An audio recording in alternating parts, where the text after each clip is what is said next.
All right, everybody, welcome back to This Week in Startups. I'm Jason Calacanis, x.com/Jason. He's Alex Wilhelm.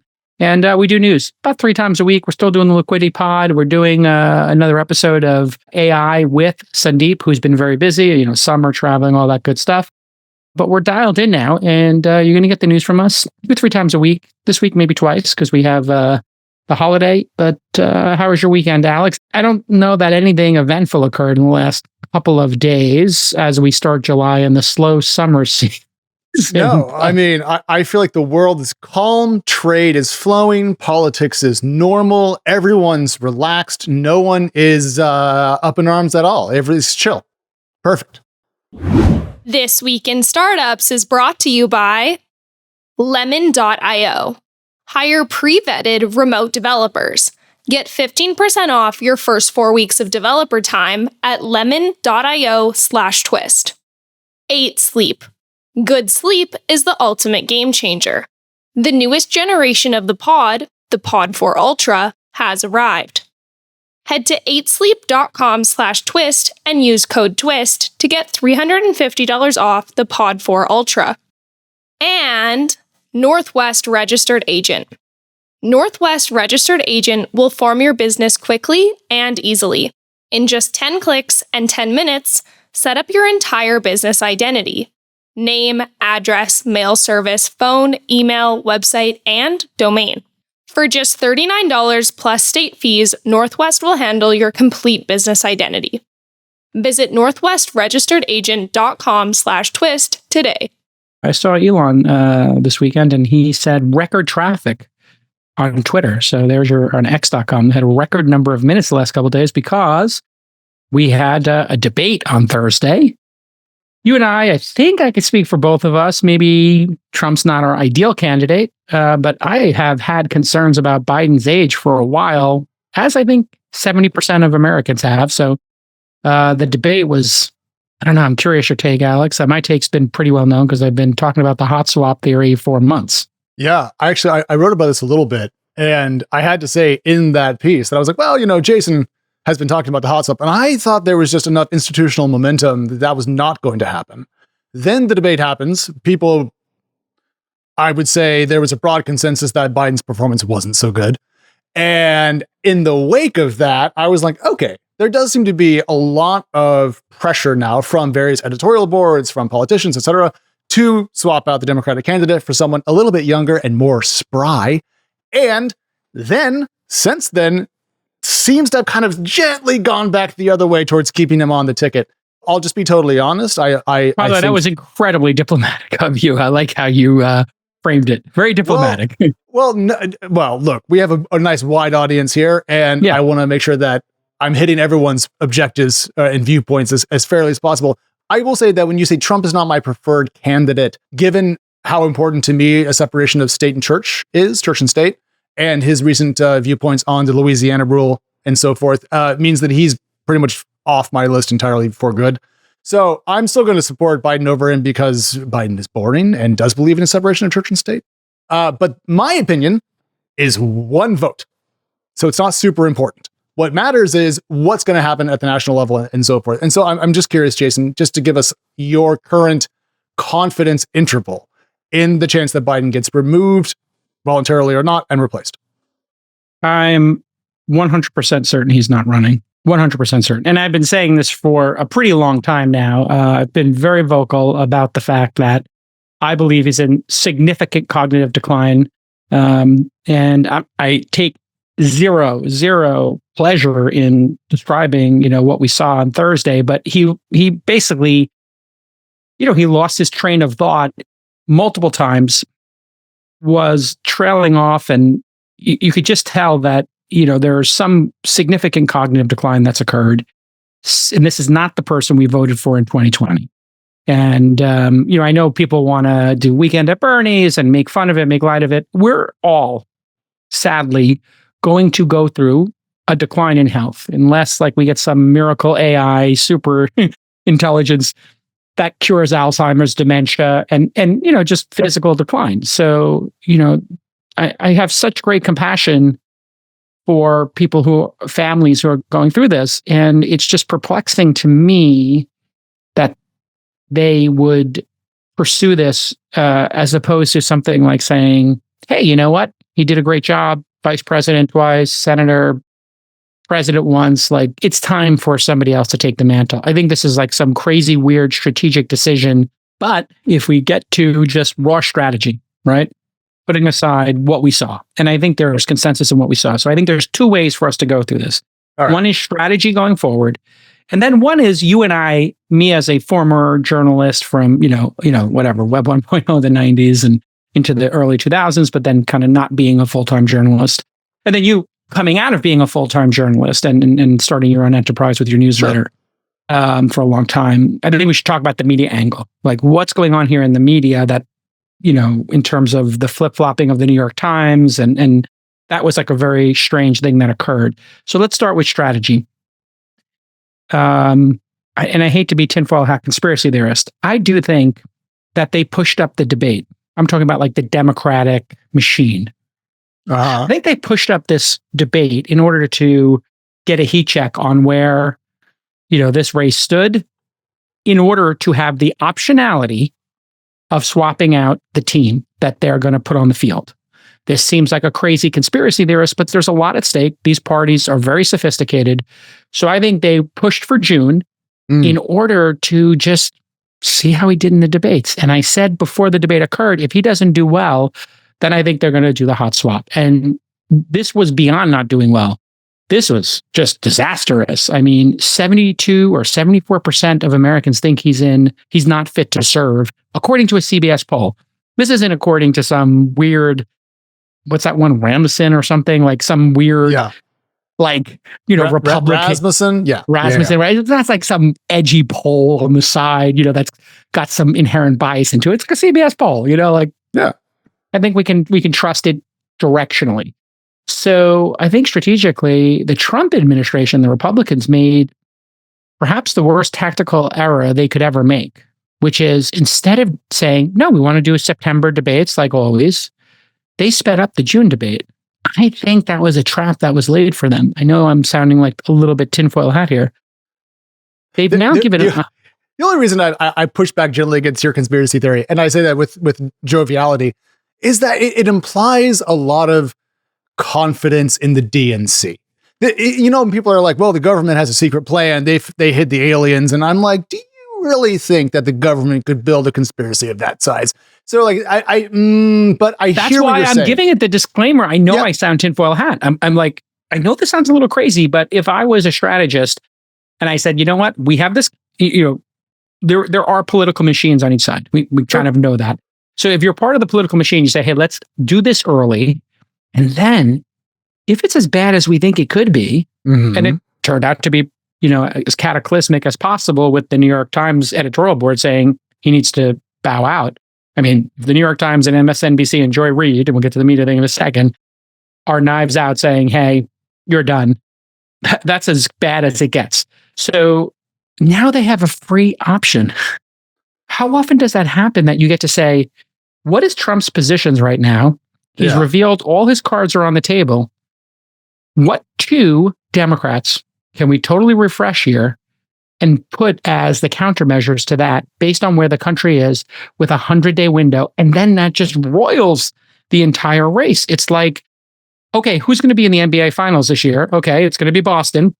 Okay, how do you counter Boston? What's the super team that needs Boston? Okay, you need wings, right? You need 2 or 3 really good defensive 3-and-D wings to counter them. Essentially, you know what you're up against. Right. And so I think that the series of events, and listen, I know I sound crazy, but if you look at my clips from the All-In Pod when I predicted all this, I think he resigns before the end of the term. Crazy, right? Kamala becomes president. She's the first female president ever. Then she says, you know what? I was the first female president. I'm not going to be the vice president or the president. Good luck. I'll support anybody. She gets either a Supreme Court nomination, who knows what, some, victory lap kind of situation. And she served her country. And then they field 2 new candidates who are young, dynamic, and who don't have a 30% chance or a 20% chance of winning. Anyway, that's as best as I can figure out what's going on there. I had a moment of clarity over the weekend in that there's so little that You ever feel like just kind of like you're flowing in the ebbs and flows of history, and you're kind of just looking around going like, this is some wild stuff. But then you realize that your paddle is the size of a matchstick. And no matter how much you paddle, like you, back to my point of having one vote, what's my thought process worth? We'll see. I mean, at a minimum, you feel very confident in this, and I talk to you a lot, and I think you're smart. So I appreciate the overall perspective. I don't have as firm of a view because I feel like we're so far outside of the bounds of like historical normalcy that I struggle to kind of chart a path forward. But one thing that I keep getting stuck on is Biden's 81, Trump's 78. Mm-hmm. If Trump's elected again, he's going to end up being older in office than Biden is going to be, or roughly the same age when he exits if he loses. So we're kind of like saying that's too old. And your other option is a guy who's going to be that old if he's president again, which to me isn't much of a solution to the issue of age and so forth. So the thing I wanted to ask is term limits, age caps. What do you think is the right way to approach test? I think a physical and a cognitive test is because, listen, 81 is not the same for all people. Like I know people who are skiing in their 70s, and then I know people who are in wheelchairs in their 70s, like, and who can't walk a half a block without, oxygen, et cetera. And then there are other people who are vibrant. So it doesn't, hit us all equally. And I think, there's that expression, how did you go bankrupt? And it was like slowly, then all at once.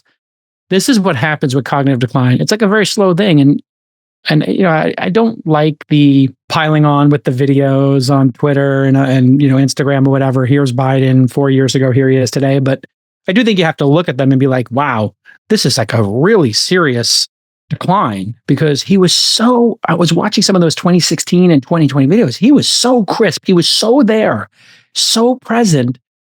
And then just a small number of years later, boom. So I think you could either do an age limit on the back end of 80 years old, 75 years old, or you could just say there should be a cognitive test as part of the physical, and you have to do that, and you have to disclose your finances. Whatever the basic set of disclosures is, a cognitive test could be one of them. At the back end of Reagan's second term, it's been disclosed that he had Alzheimer's.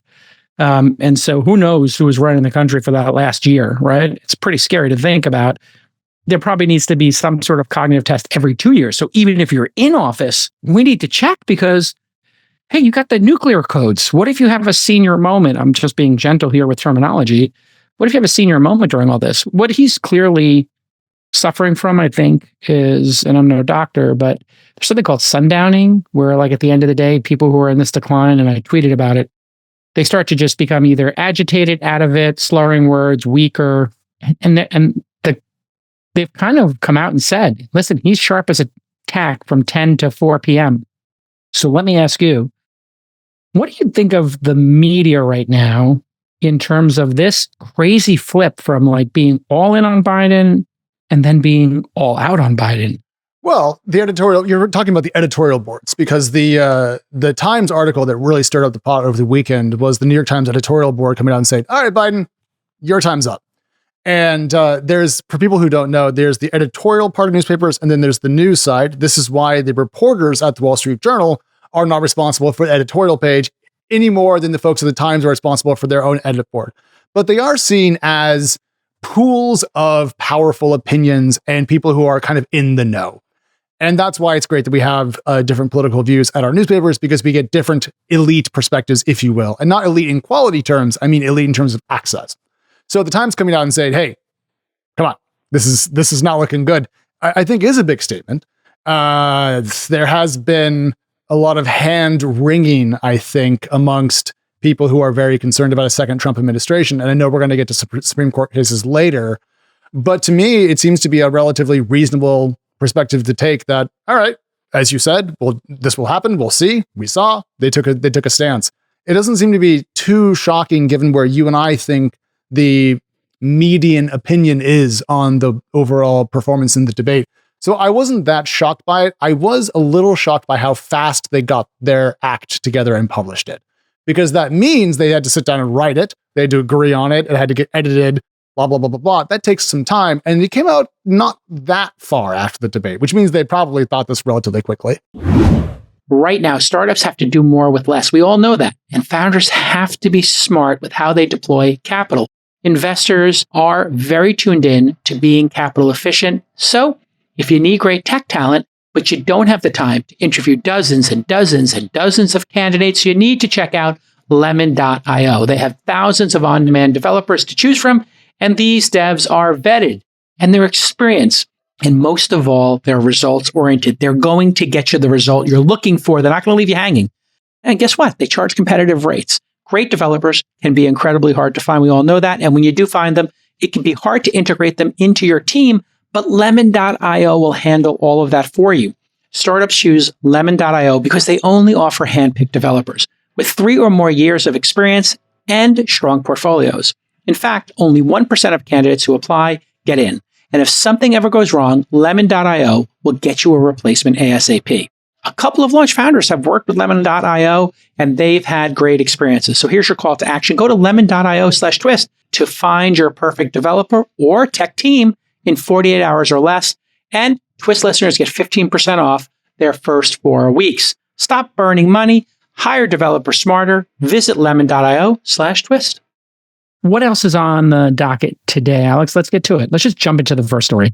Okay, so skipping the rundown, we're going to jump in. This is a Jason edition. There was a weekend conversation about DEI, MEI, and a TechCrunch article. And you wanted to put this on the show. I witnessed it, but I know you were at TechCrunch previously. You might know some of the principles here. Yeah. And I do think this is perhaps the end game of the DEI merit discussion in Silicon Valley in terms of how CEOs and the media are doing their, little dance over this issue. So check it out. Yeah. Okay. So over the weekend, a TechCrunch newsletter that was also published on the website, we have an image of it up on the video now if you're watching that, got a lot of attention and a lot of pushback. And we've excerpted the segment that got the most attention. It was a 2-paragraph clip. Jason, why don't I just read this? And with your permission, sure. I'll read it verbatim. Okay. So Scale AI's Alexander Wang has decided that diversity, equity, and inclusion, DEI, are passé, and replaced them with his shiny new acronym, MEI, Merit, Excellence, and Intelligence. I cringed so hard that I'm going to need a chiropractor. Very high line. He likes to put some pizzazz on things. And then this is the bit that people got peevish about. I would invite him and those supporting him to all the way off. You misunderstand me. You thought I wanted you to partially the way off? Please read my lips. I was perfectly clear. Off you all the way. Remove head from ignorant ass, then all the way off. That is the segment. And then there was a blow up, and then the piece got edited, and then Connie Loizas. Okay, Connie is formerly of Strictly VC, which was purchased by Yahoo, your alma mater, TechCrunch, and she's the editor-in-chief now. Yes, my former boss, my friend. Yeah. Hi all. An opinion piece that ran on our site yesterday did not go through our standard review process and was unfair to both our readers and our staff. That post has since been updated to reflect our standards and will ensure that this doesn't happen again in the future. Okay. That brings us to today, I believe. Yeah. All right. So this is interesting. For people who don't know, the long history of TechCrunch, it has always been spicy, has always been unfiltered, and has always had room for publish first and, deal with the ramifications later, like all blogs. And, listen, I was part of the start of the blog movement with Engadget, worked with Mike on the conferences of the early days of TechCrunch, and they had a concept of process journalism, which is kind of like shoot, aim, and then, deal with the ramifications. In other words, it's more like a conversation. And this, by the way, blogging as a conversation predates Twitter. And it would be like, I'm just going to give you my raw opinion here, unfiltered, and then we can all react to it. But here, we just talked about how there's an editorial page at the New York Times without bylines, with a lot of thoughtfulness behind it, and a group of people who sit in a room and say, hey, okay, we're gonna put this opinion out here. It might be spicy. And blogs and Twitter, and this feels like a tweet, to this gentleman who wrote, told everybody to F off. It feels like on his Twitter handle, nobody would care. But in TechCrunch, in 2024, owned by, Yahoo and a private equity firm, trying to coexist with the technology industry, which buys tickets to events, sponsors the site, and might, Connie's view of this, I'm taking a guess, based on her previous startup that was purchased, Strictly VC, is I think she's a little bit more buttoned up and wants a little bit more thoughtfulness and less of the, hey, I'm just going to start spouting off here my personal opinion. And then I think maybe, I thought it was very telling. It didn't go through our typical vetting process. I think actually the TechCrunch vetting process exactly is, yeah, go for it. Let the chips fall where they may. And maybe she's reinstituting something new here. But I do think this signals something for me about the standoff between the tech press and the tech industry that's covered. And so I'm just curious your take, because you might know the individuals. You obviously know Connie involved, but what's your take on what we saw here? So Haya, who wrote this, is a human that is amongst one of the nicest that I know. And so to me, when all this popped off, it was very humorous to see people talk about him as if he was some sort of evil person. Haya also, by the way, has been a founder and a VC. So he's not someone who only has been a scribbler, and he's someone who has experience on, I think, every side of the table possible in this conversation. He also... That's helpful context, by the way. Yeah. He also is very much his own person and rolls his own style. And there was, to back to your point about blogging, more space in the old days to go about writing on the internet. In fact, we have an article from old TechCrunch here from the Mike Arrington days that John's going to pull up for us, entitled, "So a blogger walks into a bar," which I believe is Michael Arrington showing up to a private meeting of angel investors back in 2010 and accusing them of fraud. Price fixing. People have been saying on Twitter in the last couple of days, oh, we need to bring back the Mike Arrington days. And I don't think you want to do that, because if you think that this Haya thing was spicy, don't forget that Michael Arrington was a lawyer and he acted like it. And you know what? That was an era of TechCrunch. I was going to TechCrunch events when you and him were hosting them back when I was in like high school. So I've been a fan of the blog forever. That said, Connie is definitely changing up the way I would say TechCrunch approaches the market. And I think the whole internet has moved away, and this has been going on before she took over. This is not a 180 about face with Connie. I think she's continuing a process of professionalizing TechCrunch, making it less of a freewheeling blogging space and much more of a standard media company, which is why I think in this case, she didn't say, well, we have a lot of voices on TC. Some of them you're going to agree with, some of them you're not. Instead, she responded as she did by editing the story, publicly apologizing, and I think trying to circle the wagons around her team, which, to be clear, as a leader is a great thing to do. But I do think this is illustrative. I think the era in which you could go hog wild on the internet is pretty far behind us. The thing that I'm a little bit annoyed by in all of this, apart from the fact that I think people were unnecessarily focused on one paragraph of one story, but whatever, it's the people that have been telling me that cancel culture has run amok and that people's employment shouldn't be impacted by their views. We're the very people who were standing on their soapbox and screaming to cancel this person because they didn't agree with his culture. I think he has been canceled. I think it says formally contributor to, or people were kind of dunking on him. So maybe he's a former contributor. I think that's public via his LinkedIn. I'm not going to, I talked to Haya about this after it all went down, but because he and I have talked for years and years and years, and I think he's great. He's a colleague. Yeah. Well, former, but like still someone that I just adore. Like if he was in town, I would run across town to get lunch with him because he's so pleasant. The point is though, like, the Andreessen Horowitz folks are like, oh, you got to fire this person, fire them, shame. Right. And they're the same ones who don't cancel people. Yeah. Wait a minute. So I think that this showed that media has changed and that the current TechCrunch under Connie is going to be a more of a buttoned up operation. Maybe that's how it needs to be to survive. Hell yeah. I like Connie. I love TC. I love them both. I didn't mean to grade them differently there. But I do think that the era in which you can pop off on the internet has gone away. And everyone is being censorious towards views they don't agree with. And I just think that we need to understand that everyone's doing this and that it's not one particular group or the other. Also, there's a huge power imbalance when the billionaires jump on you and they have staff and you don't. Well, and then here's, when having been the tech press myself and then being on the other side of the table as an investor in these companies, I, have a unique perspective here and still doing random acts of journalism in this podcast. There used to be a tech press that was very tightly connected to the technology creators in the Bill Gates, Steve Jobs era. People who wrote about tech in that era were fans of technology like Walt Mossberg. And yeah, sometimes Walt would say this isn't a good product. But it was kind of jovial, and Walt Mossberg would go for walks with Steve Jobs. Steve Jobs would play the press, and it was collegial. maybe to use a word. Then it became adversarial. And then there was a little bit of access journalism. So some people who hosted conferences where these folks spoke, who were getting paid $1 million or $2 million a year as the most elite commenter journalists in the world, would kind of use kid gloves a little bit because they needed to make sure that those people showed up. Now, those people don't host conferences anymore, and they go super ham. And like you have this group of journalists who are like, I hate tech people, but I'm spending my career covering tech people.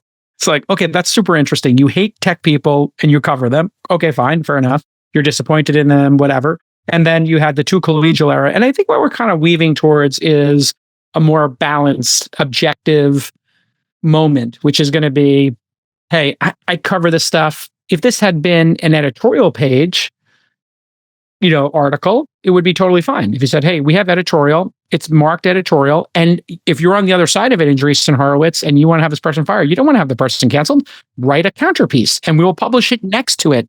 That's actually how all this should work, which is why I wanted to bring it up with you today here. We should be able to have a vibrant debate about DEI versus MEI. That's what's interesting. And here we are, you and I are talking about this for close to 10 minutes without even getting to the subject material. So before we cancel people like this kid who's, wrote this spicy thing that you don't agree with, why don't you just write a counterpiece and ask TechCrunch to publish an email comment and say, here's my counter, or put it on your blog, or put it on your Substack. That's actually a healthier debate it. I agree. Because there is an interesting discussion here between MEI and DEI, which we'll get to next. In just 1 second, the thing I'll throw in is the blogging era was a greater focus, I think, on individual voices versus publications. So, by design. Yeah. By design. And that was part of its charm in its early days. And it shrank, it was very disruptive.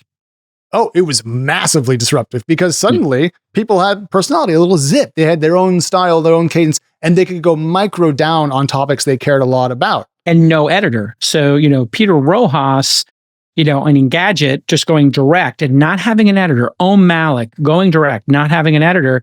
What that meant to the audience was, whoa, I'm getting something unfiltered here and spicy, right? And edgy. And that's why it, Engadget, and then the other collection of tech blogs, TechCrunch, after Engadget, and all these other ones, beat the New York Times, beat the Wall Street Journal, in fact, beat Walt Mossberg in terms of influence, was because it was more spicy and felt more unfiltered to the audience. So you're correct. But the era, though, of that there used to be room, it seemed, for another option. And now it seems that the blogs are getting much more professionalized. It sounds like I'm saying it's a net positive or an unvarnished good. They're changing. And I think that's also why we're seeing a lot of Substacks out there.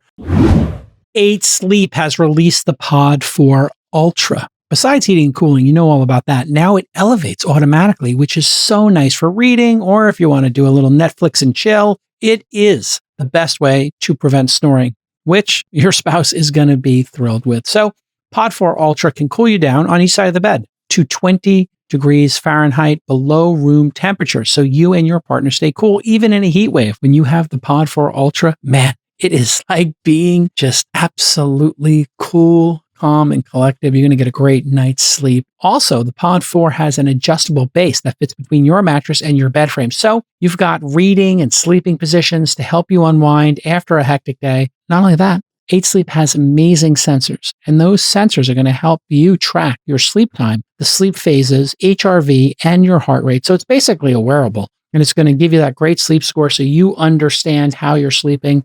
For me, it's all about getting that extra hour of sleep every night, because if you got to make decisions the next day, you want to be sharp. If you're going to be on camera, you're going to be a leader of a company or a podcaster, you need great sleep. So here is an awesome offer for our audience, 8sleep.com/twist. Use the code TWIST to get $350 off the Pod 4 Ultra. What a generous discount there at 8sleep.com/twist. Currently, they're shipping United States, Canada, UK, Europe, and Australia. So you can get it down under now. Okay, well done to my friends at 8 Sleep. You want to get to the DEI, MEI part of this. So let's put the media aside and talk about that. Yes. So, if you look at the original tweet, the person saying, listen, I'm running my organization. Here we are in America. Mm-hmm. We hope is a free country where people can pursue, their visions. I'm running my organization. I think the person happens to be Asian based on merit. Merit, I think it's merit excellence. And I don't know what his I is in his thing, but I remember the first word, merit and excellence. there's an anti-DEI movement, hysterical and ridiculous at sometimes being like, the reason planes from Boeing are falling out of the sky is because of DEI. And right, which is not the case. Which is not the case. I mean, there's other screwed up things they're doing there, like trying to save money and cut corners by not training pilots and how to use the map system because they're capitalists and they don't want to spend money and they want to hit earnings. It has nothing to do with trying to have a female African-American pilot. Like, that's not what's going on here. It's more you have people who are deranged and think, well, you know what? Let's build a really complex system and not train pilots to save a couple of shekels over here. That's what's at work. Here's the Alexander Wang tweet. And if we scroll down just a little bit, we can see the actual note, which is that MEI for them stands for Merit, Excellence, and Intelligence. Perfect. And do those seem like overlapping points to you slightly? Slightly, listen, if you're running I don't know what his company is, but if you're AI. Okay, so they're running an AI company. You probably need some pretty smart people. Okay, check. Everybody wants excellence. I picked you to be co-host because of your excellence and because of your intelligence and merit. Okay, by the way, I also picked you based on merit because you have a track record. You did, Crunchbase, you did TechCrunch, you have your own newsletter, and you did podcasts. Okay, great. And I saw that merit. I saw that excellence in my own eyes. I saw that intelligence, and I picked you and pursued you for years for that reason. And the same reason I pursued Molly. She also had that cohort. Yeah. Did not pick Molly for diversity. I did not say, I need to have a female, male, whatever. So, co-host. I have thought actually, though, about co-host and thinking about generations and have generational perspective. So I don't know if that makes me racist or not to think, you know what, you're, younger than me, that adds a perspective, and somebody younger than me. But I think you can hold both of these ideas in your head. When I came into the venture industry, less than 2 or 3%, maybe less than 2% or 3% of investors were non-white males, or let's just say non-male, were female. Sure. And then maybe less than 20% would be described as a classic minority. Now, in Silicon Valley, Indians and Asians have been taken out of the minorities, even though they are true minorities, because they're so successful. So it's like, as Sam Harris once told me, this identity politics becomes like a cul-de-sac because it's like the oppression Olympics and who is more, who has the least amount of power in all this. And you just start talking yourself into circles. So I appreciate that he wants to run his company based on merit, excellence, who doesn't, and intelligence. The thing that's missing from this, though, is that people always love to say, let's just do merit. And as a capitalist, that tickles me in all the right places. The problem is, I've never actually seen a meritocratic system that stuck to it. I've never seen a system in which favoritism, legacy status, friends hiring friends, which is how most people get jobs in the world today. 100%. Let's be honest. Yes, is how it goes about. Right. Hiring within your network. It's a technique. And you know what? Sometimes it works great. Sometimes it doesn't. I've seen it go both ways. Very effective technique. Yeah. Can go both ways. Yeah. So if this had said, we're going to uphold meritocracy and we're not going to let people hire their friends and we're going to, then it would have more heft to it. But to me, it's declaring where they're going without telling me how they're going to get there. And so to me, it seemed a little bit tin ear. And clearly when they wrote this and shared it publicly, they knew what kind of reaction they were hoping to get. Back to your people know what they're doing. And they got it. They got plaudits from the people they wanted to get plaudits from. And honestly, here's me being cynical. I think they got criticism from the people they expected to be. Because in this current moment, if you want to virtue signal as a venture capitalist, the best thing to do is to, 1, be a Trump supporter, and then 2, crap on the media. And if you can do those 2 things, then you are part of the cool kid in crowd right now. So here we are, people teeing up softballs for themselves to pat themselves on the back. And you know who ends up getting fired? One dude from TechCrunch. Congratulations. And by the way, going after those 2 things would mean you would get canceled just 6-7 years ago. If God forbid you went after DEI or a journalist, you would be piled on the opposite way. So. Journalists have been unpopular since the invention of print, I think. I mean, but you certainly didn't want, it certainly was an unwise technique, but 5 to 10 years ago, they would literally tell you, do not fight with people who have ink by the barrel, who buy their ink by the barrel. Yeah. And that was not untrue. Yeah, that has changed, which is good. I think there's more of a balance. When it comes to DEI, it's in fact illegal to hire based on it. And now we're getting all these lawsuits. So you do have to be thoughtful about, if you do have a DEI program or you do care about that, which, by the way, I did when I came in, to my point earlier, I was like, wow, these the number of people getting funded, the number of people who get to write checks, it isn't really a diverse group. And I said to myself, it'd be great if it was more diverse. And we started something called Founder University, and we would do one of these 2-day programs. We call it Startup Tune-Up now. We would do these 2-day programs, and we would say, this one is for underrepresented founders. Now, we did originally for female founders, but then we said, let's do underrepresented founders. You know how we let people determine that? They just self-selected. So if they felt they were underrepresented, so we had a little brouhaha back to that identity politics cul-de-sac. Somebody's like, why are Asians here? And I was like, I don't know. We have a form, you fill it out. If you feel you're underrepresented, you can pick that. And a little finger waving that I didn't get my DEI exactly right. But I wanted to increase the number of diverse founders that we saw as a firm. Yeah. Just because I thought maybe the world would be better. And if there was a little more diversity here. And so I chose to do that, but I don't do my hiring or investing based on that. So this is a very nuanced discussion. I think this is the way they should have been handled is Connie should create an editorial page. She should challenge people to debate stuff in good faith in the editorial page, but as full contact as they want. And then they should have a regular one. And then I agree with you. You shouldn't be trying to fire the person. You should be trying to engage them based on the merits.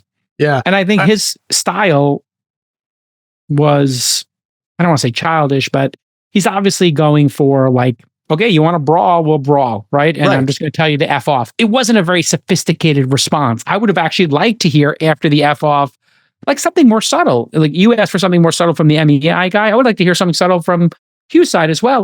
Can we have a more granular discussion here about what we're talking about? I mean, no is the answer. Well, we are. Well, I generally speaking, this is our little clubhouse that we just let everyone come in and listen to. One last point on the diversity and investments thing, because I think a lot about the sticking with gender for a second. The lack of women investors did lead a blind spot in venture investments on a number of categories, and some firms missed out on deals because they didn't have female perspectives on their investment boards and so forth. And they missed some really big companies.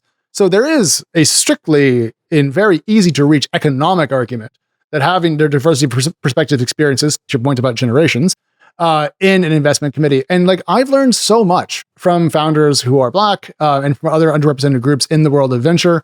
I love the founders over at Rebundle that are doing hair extensions in a more sustainable fashion, manufacturing in the US, etc. And, if all of your people on your investment board look like me, you're not going to think much about hair extensions because observe my head, And so I think there's something good to be said about having lots of voices, lots of people around the table. And to me, I'll take diversity and I'll take merit. And I don't like the idea that there is an inherent tension between the two.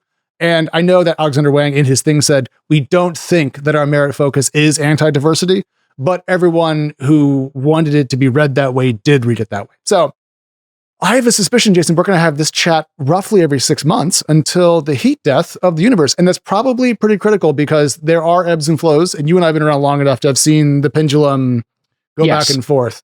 I just hope that we're all kind. Yeah. I mean, it's very popular to be anti-DEI right now. I get it. Because, I think some people felt like if you were a white male, there were in some cases these situations where you couldn't advance. When I was at AOL, I always tell this story. They said to me straight up, we're giving you SVP, you can't be EVP. I said, why can't I be EVP? They said, Jake, I'll just take it down a notch. We're going to pay you. We're going to give you a bonus like EVP. You obviously have total autonomy, more than an EVP even, over the Weblog Sync unit. It's all white males in the EVP ranks. We have to get some women in EVP. So we're going to just hire only women for the next year or two, or else we're going to get killed by Time Warner, which had, they had merged with. This was literally what I was told straight up, that my title couldn't be that because of it's all white men. And you know what I said? I'm going to be here for a year, people. I don't care. I don't care. You can play whatever Game of Thrones you want. Janitor? Out of here. I'll just say this on that point. People hear stories like that and they presume that there is this massive conspiracy out there to control the working environment. What you just described was internal corporate policies that were set up to prevent the company from being criticized and therefore maintaining its PR image to allow it to sell more. So the company was taking a business decision that ended up making your life bad, but that doesn't mean that the nanny state is going to AOL and saying, hey, no, you can't give Jason the title. They're not doing that. Sorry, that was a horrible example. And the best part of it all was they had figured out how to game it, right? So in all of this, I remember when this venture conversation came up, somebody told me, we totally have all the journalists off our back. Listen to this one. They changed every single person's name on their website to partner. Yep, I remember this. There was an HR person. There was a comms person of very high note. There was another person who was operations. And they just said, you know what? We'll take the operations, PR, and HR person, who all happen to be diverse females, and we'll just call them partners. And I met them one time, and I was like, oh, you're a partner. What are you investing in? And she, I'm not an investor. I said, but you have the title partner. It's like, oh yeah, because I have carry. And I was like, oh. And so they submitted their diversity data. Scammed it. So it's come on, people. So on the point about the everyone's now a partner thing, people noticed, suddenly everyone's an operating partner. But at the same time, it does give partner titles to more people, which is lovely. All right, founders, you're busy building a product or service for your customers. You need help doing important things like registering your company. With Northwest Registered Agent, you're going to set up your entire business identity in one place. It's going to do everything for you in just 10 clicks or 10 minutes. You've got to save time. You got to save money. You're a startup. We get it. 10 clicks, 10 minutes, and you're going to have your business officially formed and ready to go. Northwest Registered Agent will take care of everything, giving you a complete business identity startup. This includes your business address, your phone line, your website hosting, and a free domain, all under one roof. And if you need a trademark, they got you covered with their own law firm called Law on Call, where they offer full services at incredibly affordable rates. Maybe you're worried about privacy? Well, rest assured, because everything is covered by Northwest Privacy by default. So nobody's going to find out what you're doing.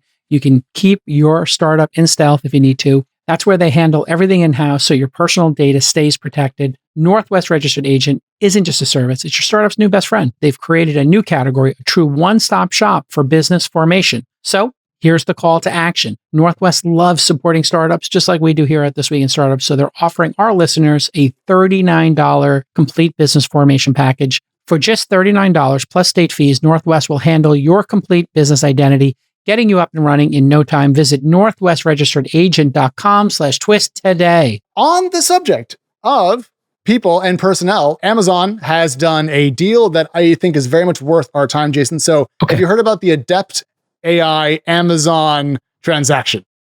Okay. I have not. I need you to fill me in on this because this seems a little complex.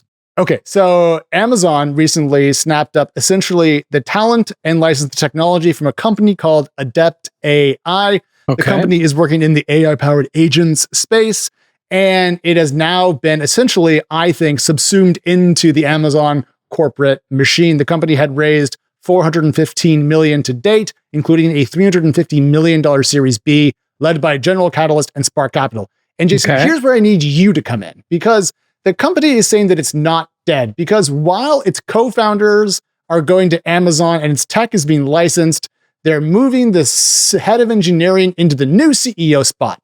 But if your investment seeded its founders and technology to a major tech company, would you write that investment off to zero? Yes, of course. Yeah. So this is the second time this has happened. Microsoft did something similar. So what we have now is, speaking of gaming any system, one of the great things about capitalism, or any game, is that you can figure out a hack. And so, 3-pointers are worth 50% more than 2s. Maybe everybody on the team goes to 3-pointing summer camp and gets 5% better at it. And then you win a championship, and you have Steph Curry, you have Clay. You figured out a cheat code, right? So Lina Khan was selected in order to, really clamp down on the scale of Amazon specifically. And Amazon comes up in she had written some papers. I don't know if she went to Yale or where she went, but she had written some seminal papers, Lina Khan. And Amazon comes up a lot in it because of the fact that they have a third-party seller system, and they have primary, and they have Amazon Prime, and they invest in companies, or they buy a company like Ring, but then they have ring competitors selling, and then they're selling things direct that they make. And then they also have third parties selling things. It's all very convoluted.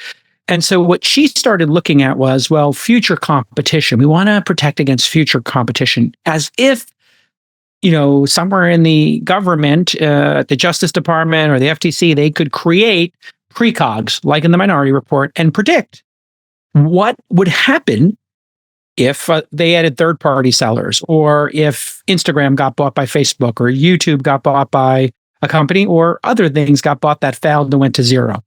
So now companies are like, okay, we don't want to pass scrutiny. Venture capitalists are saying, hey, this company's going to be a dud. We're not going to go public with it. We put $300 million into it. We put $1 billion into it. How do we get out from under this investment? Well, if they ship you a bunch of money to be a customer of the product, and then you distribute that to the investors and you shut the company down, the investors get a save. They have to pay some tax, I guess. And we'll see when the IRS unpacks these companies and how that money flowed. Because when you sell a company, you need to sell the shares so that you get capital gains treatment. And then there's something called an asset purchase. Okay, so when I sold Weblogs Inc. to AOL, they wanted it to be an asset purchase. So they raised the price a little bit, knowing I would have to pay a certain type of tax. And then the shell company sold the assets of Weblogs Inc. and Gadget, et cetera, to AOL. AOL didn't have to deal with a bunch of buying a company issues with the Justice Department or other people because they bought an asset. So since it was such a small $30 million tuck-in acquisition, they did an asset sale. And that was the only way they were willing to do it. But we had an LLC, which meant we had a certain tax treatment as the owners. Mark Cuban as our only investor, who had put $300,000 in, I think, for 15% and turned it into $6 million, like in 18 months. Another great trade. Well done, there's Mark. all the well done, Mark. Yeah, he's pretty good at this. If you have been paying attention. And so how the taxes and all that flows through, the devil's in the details. But that's what we're seeing here. Now, if Trump wins, which I think is still the likely scenario, this is why we talk about politics here, because it has a big impact. The FTC will change over. They'll allow these tuck-in acquisitions, I predict. They'll probably say any acquisition under $100 billion or under $50 billion, or by a company who's not over $2 trillion in or over $1 trillion, they'll set up some framework that brings back mid-market M&A. But all of this weirdness that we are trying to understand is because that company was probably going to fail in some way. The investors want to save. It's a great asset, and it would have been a tuck-in acquisition.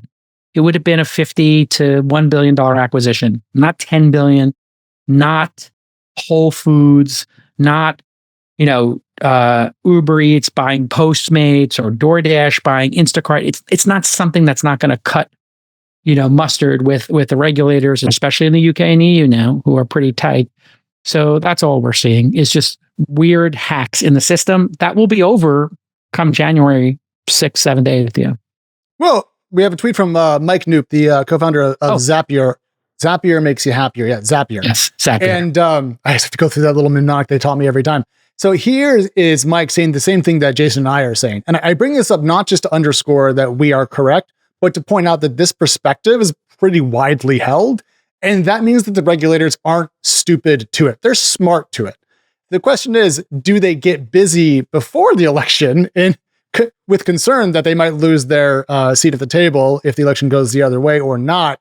I wonder if Lina Khan's actually going to try to dig too far into these two deals, because there's not a lot of time left before the election, Jason. So they might she's done.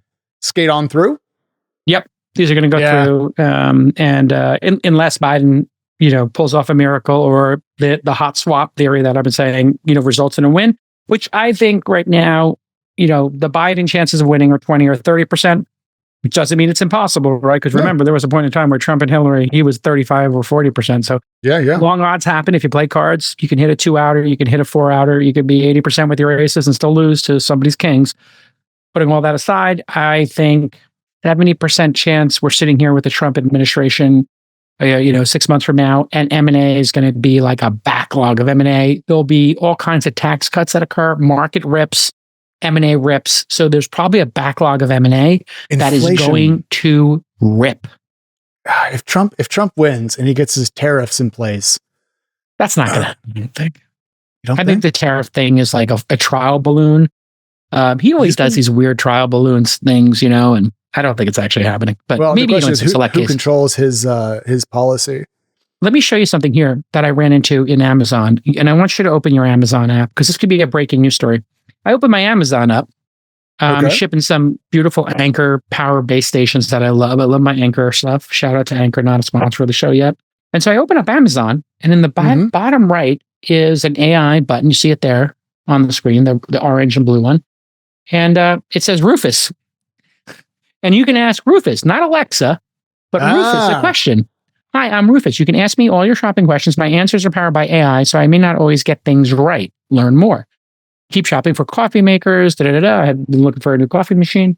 And you can just ask your questions. What's the highest quality USB-C cable maker on Amazon?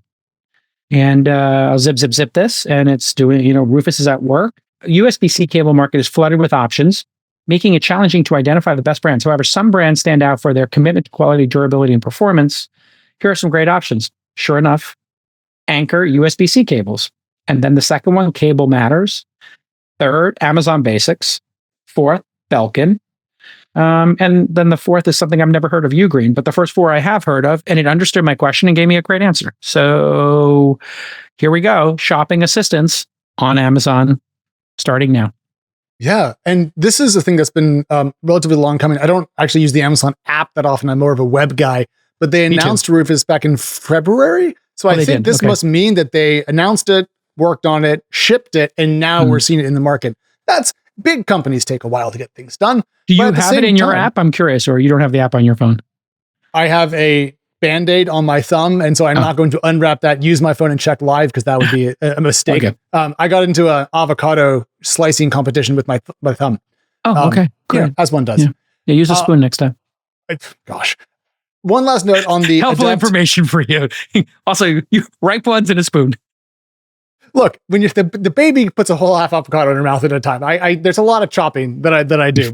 I feel like a sous chef now to this child. So anyways, this deal with Amazon is the second time we have seen a major venture-backed company essentially get subsumed into a big tech company. Microsoft Inflection AI had raised even more money. So $1 billion in capital raise is not an end to this type of transaction. And I do think if we do have a new administration, as Jason says, there'll be a change in the playing field, if you will. And we'll have to see how this all plays out. But I want to talk about another acquisition that came out just a couple of days ago. Chime is buying Salt Labs. And I love fintech. I love fintech M&A. And I had never heard of Salt Labs. So when this actually came down, I was a little bit perplexed and I had to go backwards in time to do some research. But Jason, you know Chime, the massive neobank that everyone's heard of. Sure, of course. Yeah, great company. Considered a really great company, yeah. Raised a couple Salt billion. Labs is... what?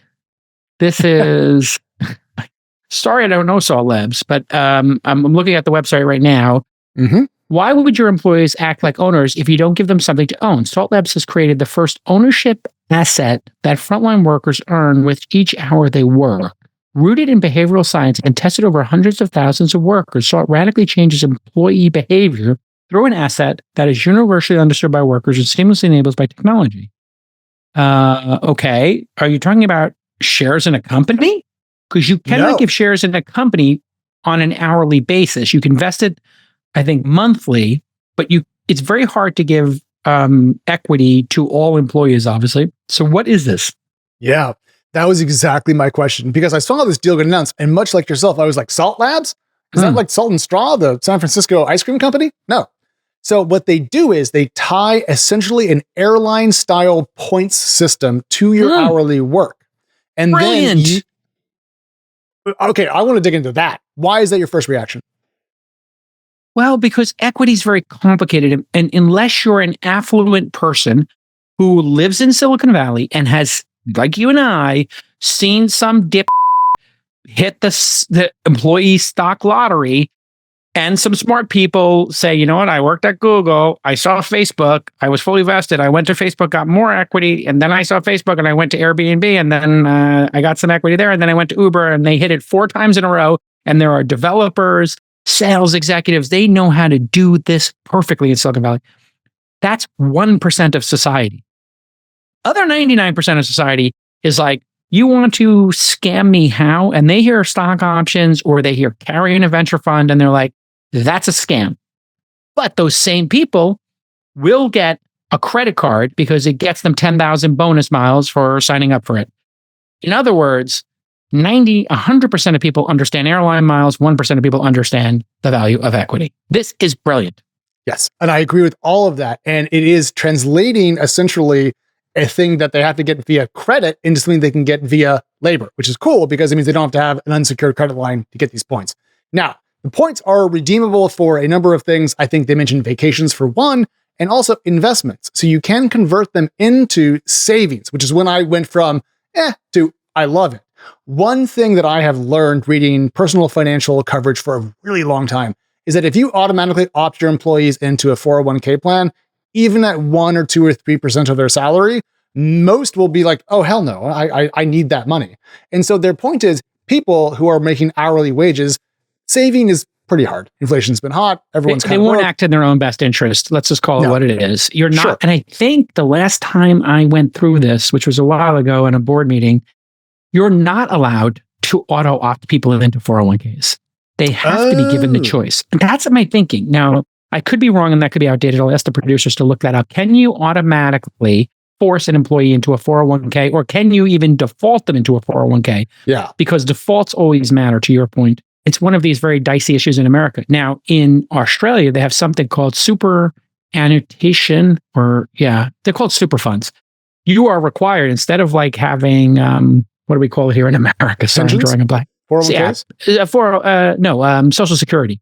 Instead of paying into Social Security, you are essentially being forced into a 401k. I think in Australia, it might be as high as like 10 or 12% of your salary is forced into that. Australians are so happy. You know why they're all happy? Because they put their money in equity over the last 30, 40 years, and they are in Amazon and they're in NVIDIA and whatever, mutual funds. Sure. And instead of relying on the government to manage these portfolios, they have like 6 or 7 companies I think you can switch between if you don't like them, and you just pick your low index fund fee. Anyway, continue.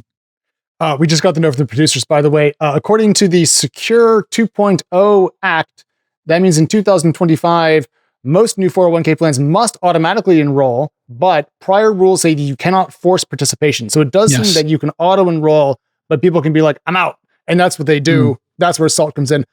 Going back to the deal really quickly, SALT had raised $18 million. Its last round, a December 2023 transaction, very recent, was $8 million on a $60 million pre, according to PitchBook. And the total value of this transaction, including earnouts, is $173. So almost a 3x if the full earnouts are done for money invested in December. It's July.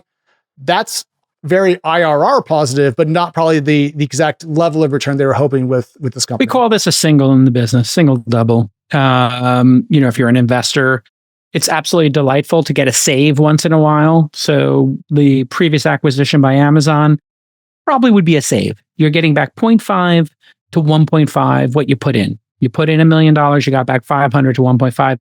All it does is let you recycle that capital. So in a venture fund, typically the paperwork says the first 10% back can be reinvested. So let's say you were my LP. I had a $10 million fund. You're the LP, I'm the GP. You gave me $10 million. Let's say one of our companies, we put in $1 million into a company, it returned $2 million. Instead of me sending that $2 million to you to, take the $10 million that we've invested and cut it down to $8 million. So the hurdle now is 8 before I start getting carry as the GP. That $2 million, I can say, you know what? I have the ability in our documents to recycle 10%. So I'm going to distribute $1 million. I'm going to take the $1 million. I'm going to invest it in the next best company in our portfolio. Oh, we have Robinhood or Uber or Calm in our portfolio. Let's call the CEO and see if we can slide that $1 million in there. So and then that's how you goose performance in a totally legit, great way in your venture fund. And when LPs sign up, they do that. That's what that first acquisition probably will happen with it. And in this one, maybe it's nice to get a little single or double because your LPs on the other side, when they get that, they're like, oh, this GP is good at their job. Yeah, they got some of my money back. So 3x $1 million in a $50 million fund. You're getting back 6% of the fund. It just shows that you're good. And this is why the Lena Khan discussion is so important. We have to move on from that if we're going to have a viable venture ecosystem. And, listen, I don't want to make this political, but this administration killed the mid-market M&A, and that has been terrible for capitalism. And it's been terrible for returns for LPs, which is putting ice cold water on the venture capital space, which then is putting ice cold water on company formation because less will be invested if we don't have a mid-market. It's my way of saying to the Democrats, this strategy that you're pursuing is going to be profoundly unpopular over time with people who make donations to presidential candidates, and is probably why people showed up in a major way for Trump in Silicon Valley. This one issue. Is there a way to not or avoid allowing the most wealthy technology companies to become immortal while preserving the ability for major companies to buy smaller companies? Essentially, is there a way? Yeah. So right now, Lena Khan doesn't want Google, Microsoft, Amazon, and Apple and Meta to just buy every company that challenges them, and therefore they never die. They never actually have to fight. This is the key question, Alex. We're only like a month into this, and already you are asking the exact perfect question. What you need to understand here is there is a very simple proposal that I've made no less than 100 times. There should be one set of rules for companies who are at scale. There's a very simple way to determine who is at scale: the number of users or the amount of revenue. Okay? If a company has more than 1 billion customers, or a company has more than, I don't know, 100 billion in revenue a year. Okay. Big 250 billion. I mean, we're talking big. Amazon or better, Tesla might not even fall into this. So, under 300-400 billion, no. So, companies coming up, Coinbase, Dropbox, Instacart, Reddit, all of those would be excluded from this because they are the ones who might challenge Amazon, right? So an Uber, you don't want bought by Amazon. You don't want DoorDash or Instacart bought by Amazon. Obviously, they consolidate the market, then they can do things against consumers like raise the prices and reduce choice. But if Uber could buy Instacart or DoorDash and Uber could merge, this would create a stronger company against Amazon. We would want that. If Target and Uber could merge, if DoorDash and Whole Foods could have merged. I mean, now I'm starting to get frisky.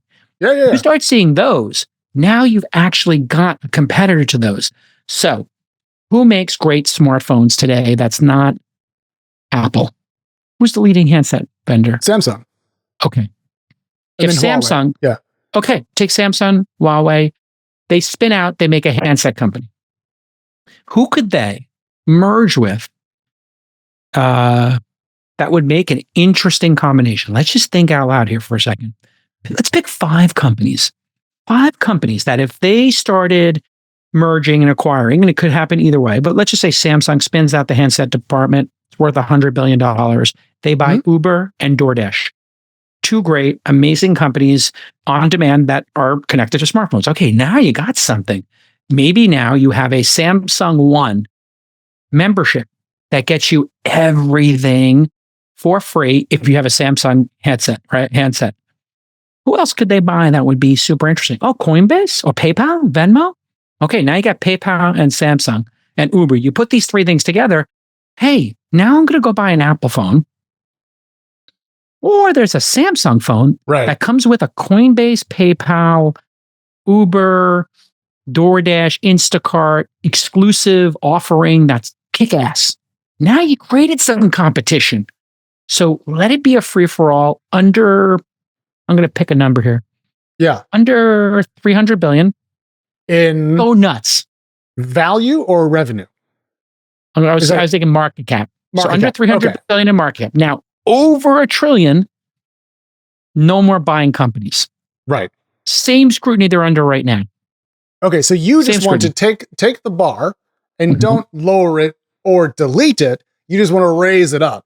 I'm actually pretty fine with that. But let's put this to the test, because there was a deal that I was very, very skeptical of, which was Adobe buying Figma. I was like, guys, this is such a clearly anti-competitive deal. They're scared of Figma. They're going to drop 2x its value to take it off the table. This is an anti-competitive transaction. But I just pulled it up. Adobe today is worth $244 billion. So it's right at that edge of 250. So the question is, under a JCal administration, under this regime of regulation and rules for acquisitions, do you let Adobe buy Figma? I probably would, but it would be one of those. It would be, to your point, it would be pushing the ceiling. Mm-hmm. So it would be one of those ones that you would put a decent amount of scrutiny on, and you'd say, hey, let's just take a look at this. So I'll steel man your argument. Absolutely. It overlaps 50% in user base, but there's still Canva out there. Sure. And what would it cost to make a Canva or Figma or Photoshop competitor? And who else is capable of that? Certainly Microsoft could build it in their sleep if they chose to. Mm-hmm. Not a big deal. Google has created the whole Google Office suite. Salesforce has created all kinds of suites of, corporate SaaS products. It's not that complicated, all due respect to Figma, and Dylan's done an amazing job with it. Yeah. It's actually not the most complicated software to build. Let's be honest. No corporate software is. So it's not, and I do think in letting that one happen, now you might have Adobe challenge Microsoft because they could come out with a word processor. They could come out with a spreadsheet. And then the Adobe suite could include Slack and Zoom. And what if Zoom and Slack had merged with, Adobe? Now you've got a really at-scale competitor. And you can see your clock spinning. You're kind of picking up what I'm dropping here. How do you build a competitor against Google and Microsoft's Office suites and Gmail? Okay, buy Superhuman. It worked out for me. I'm an investor. I was one of the first two investors, me and Dharmesh from HubSpot.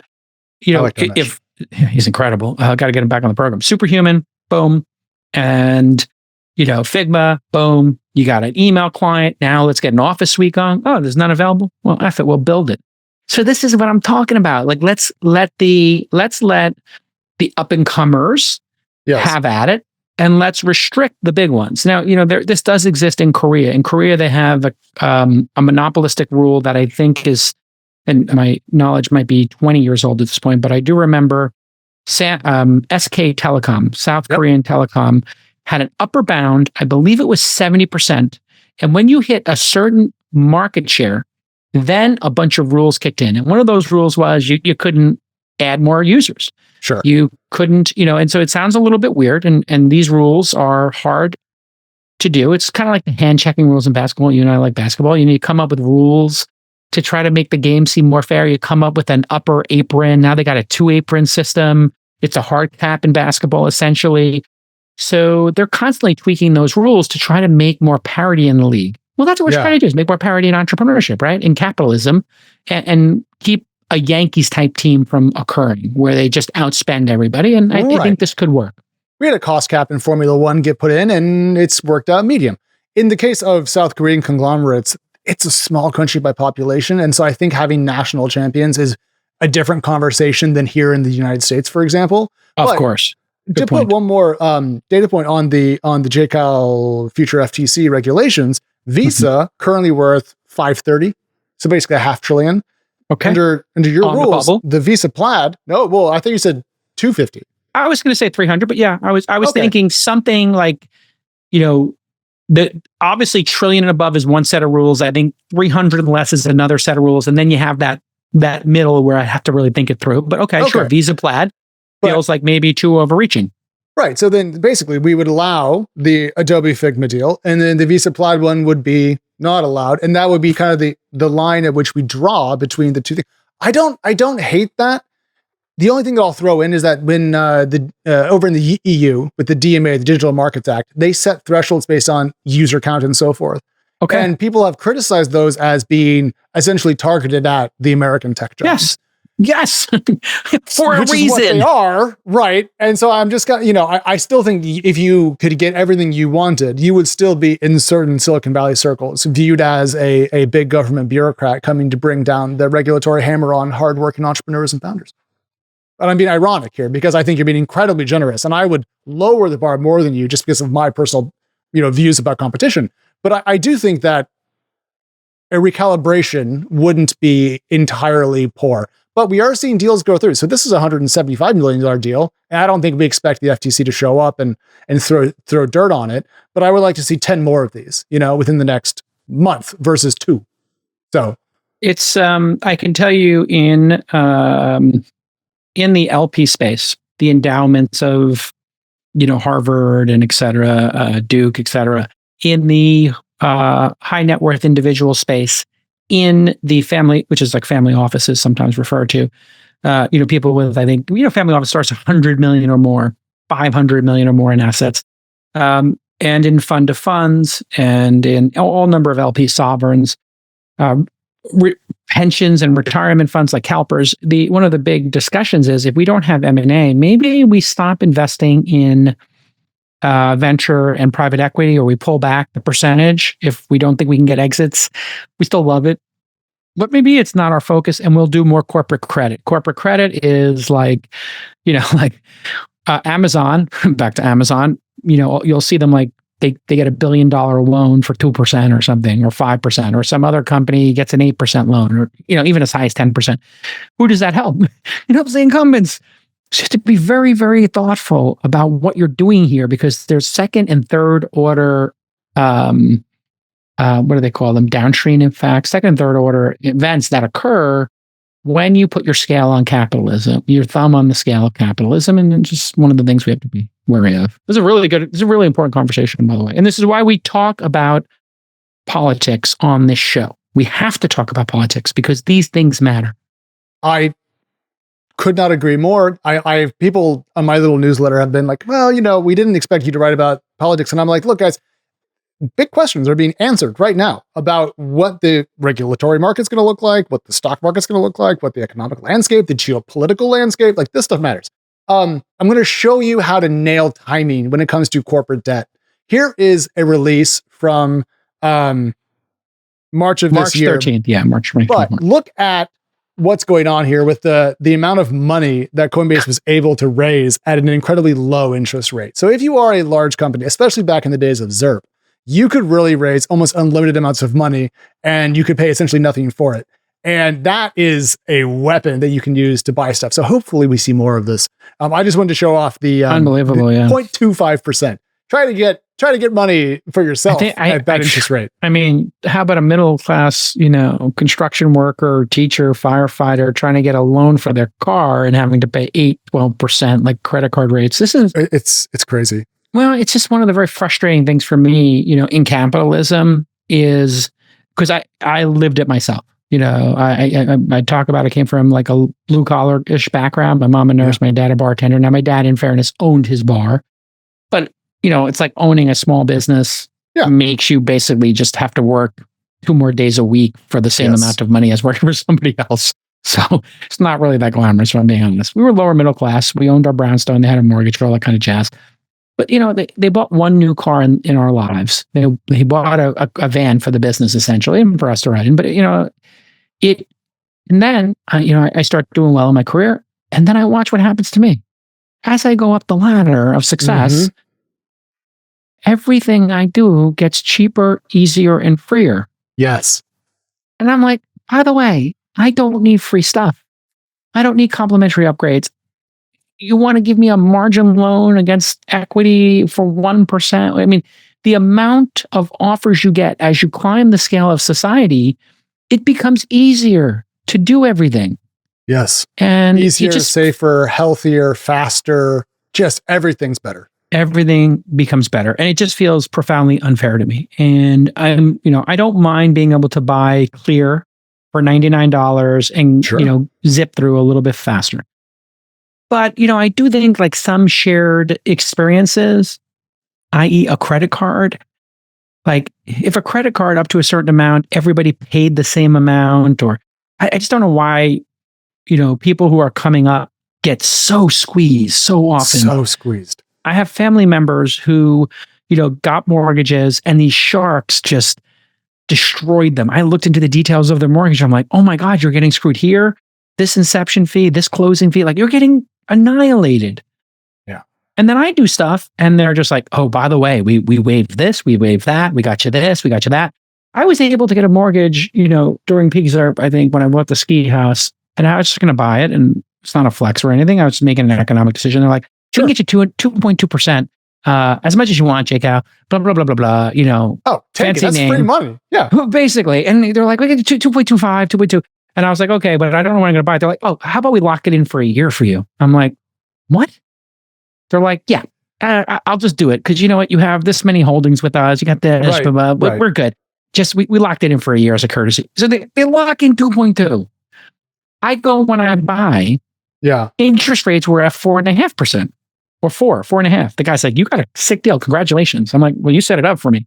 And this is what happens, and then the penalties on your credit cards, all this stuff stacks up. And it is a little bit unfair, I think. And you see it in corporate America as well. Oh, yeah. My favorite example of my mistake here, I was talking to my friends. My friend groups stretch the economic spectrum from student loan heavy to very wealthy. And I was talking to some of my friends and I was like, oh yeah, spouse and I, we don't use credit because we don't really have a need for it. And they were like, oh, that's privilege. And I was like, oh shit, you're right. That's true. This is a question from YouTube from Hawking1969. Why are edtech companies faring so badly? Seems that they are going the way of fintech. I am in education and wish we could leverage tech to help our kids. I wonder, Jason, if this is a question really about edtech companies or about the patchwork way we fund schools and run them around the nation. Once again, you cut me off at the pass here. We have a company called Brilliant.org. We invested in myself and Chamath. It was originally all tuition. It won like TechCrunch 50 back in the day. Great company. And Sue's awesome who runs it. And they pivoted from like helping people apply to colleges to Brilliant.org. And they teach people math and all this stuff. What they learned over time is selling into a school system takes years. Mm-hmm. There's and this is just what I've learned writ large. It's an incredibly slow sales cycle. So when we evaluate companies, one of the reasons to not invest is incumbents' slow sales cycle. Yeah. And so, if you try to go into education or, healthcare are probably two of the slower areas because there's a lot at stake, children and health. But when you go direct, you do really well. So Brilliant is an example of going direct to parents, and you go in there and you can learn anything there. And it's gamified and the app's incredible, and you have it here up on the screen, and here's your thing, and I want to do helping my child learn, and it just goes through and teaches you stuff, and then you pay a monthly fee, and you can pick what you want to learn. They did incredibly well going direct to parents. Why? Yeah. Because parents will pay any amount of money to help their kids become sustainable in the world. And so here we can start learning basic, arithmetic. You see, I'm doing it in a couple of clicks, and this will just make you learn smarter. And so their true north as a company is parents and kids. They just have to please parents. They just have to please kids. They don't have to please the school system, to your point. Yeah. And they don't have to deal with politics. They don't have to deal with all this stuff. We have another company in healthcare called Calm.com, meditation. They sell direct to consumers mindfulness, sleep. Now they're in, year 10, and they are also selling into healthcare. But that takes time and money and resources and a very refined product. There's no doubt in my mind, Brilliant will, I don't even know if they're doing it now, but I'm sure schools would buy Brilliant for their students. Maybe some are doing it already, you nailed it. That's why EdTech is hard. But the argument then is that edtech startups should always start by selling to the people who with the most willing wallet, and then as they go up market, the enterprise jump as SaaS companies do, then go after the schools. But build your base, build a faster sales motion velocity, then go after. I like that. Also, it gets you closer to the customer. Right. If you're selling to a teacher, and then the teacher is selling it to the parents, and the parents are selling it to the student, or some combination thereof, or you're selling it to an educational PhD who works in a bureaucracy in a state or in the federal government who then sends this piece of software down to a principal, who sends it down to a, administrator, who sends it down to a teacher, who sends it down. So when you're trying to please the supervisor of a district, it might be you're trying to please them on price or some other criteria, and then that person leaves, and then you got to sell somebody else on it. The person you want to sell is the student. Can the student get smarter faster? And then on a secondary basis, the parent. So you could have that debate all day. Is it the parent you're selling to or the student? It's both. Well, I think it depends on which anxiety you're attacking. Because if you're attacking the safety or my child will fail long term, I think that's the sale on the parent. If you're selling you're falling behind and you're ugly and people don't like you, then it's the student. Because that's, I think, all the insecurities we have at a younger age and then at an older age. But let's leave it there. Friends, we will have an awesome segment over on YouTube and the main show coming out later today.